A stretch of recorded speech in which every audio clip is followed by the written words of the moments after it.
शिवरात्री म्हटलं की दर महिन्याला येतेच. दर महिन्याला शिवरात्री असते, पण या अधिक मासातली शिवरात्री थोडी वेगळी.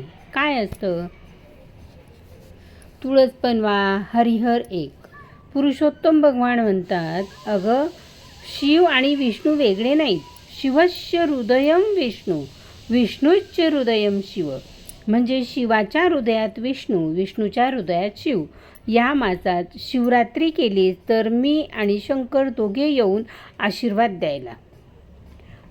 शिवरात्री पुरुषोत्तम मासात, अधिक मासात काय करायचं? सकाळी उठून ओम नमो पुरुषोत्तमाय, ओम नमः शिवाय, शिवलिंगावर बेल, पाणी, दूध सोबत तुळस पनवा. हरिहर एक. रात्री जागरण शिवलीलामृत वाचायचं किंवा विष्णू सहस्रनाम. उपवास कर, पण फळाहार घेऊन. राजगिरा शिरा, शिंगाडा भगवान दोघांना आवडतो. संकल्प कर, आज पुरुषोत्तम आणि महादेव दोघांना प्रसन्न करते. रात्री शिवलिंग होतं, नकळत बेल व्हायला. रात्रभर जागरण. शिवाची थोडीशी छोटी कथा. रात्री शिवलिंग होतं, नकळत बेल व्हायला. रात्रभर जागरण घडलं. सकाळी महादेव प्रसन्न झाला.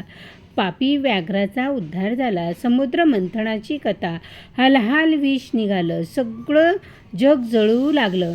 महादेवाने ते विष प्राशन केलं, कंठात धारण केलं, नीळकंठ झाले.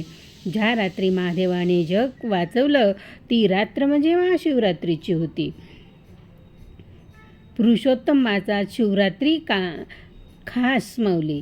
शास्त्र सांगतं, अधिक मासात केलेलं व्रत 1000 पट फळ देतं. म्हणजे एका शिवरात्रीचं पुण्य 1000 शिवरात्री. शिवरात्रीची कथा थोडक्यात. व्याघ्राची एक पारधी होता. शिकारीसाठी रात्रभर बेलाच्या झाडावर बसला. थंडीने कुडकुडत होता. बेलाची पानं खाली पडत होती. रात्री शिवलिंग होतं, नकळत बेल शिवावर पडला. ही कथा. पुरुषोत्तम मासात शिवरात्री खास.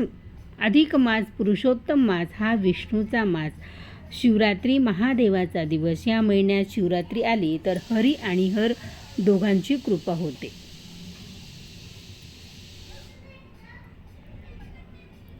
नकळत त्याला पुण्य घडलं आणि त्याचा पापमुक्त झाला. त्याचा सगळा दोष नाहीसा झाला. असं हे शिवरात्रीचं महात्म्य. आणि प्रत्येक महिन्यात जरी येत असली तरी या महिन्याची शिवरात्री, पुरुषोत्तमातली शिवरात्री 100 पट पुण्य देऊन जाते.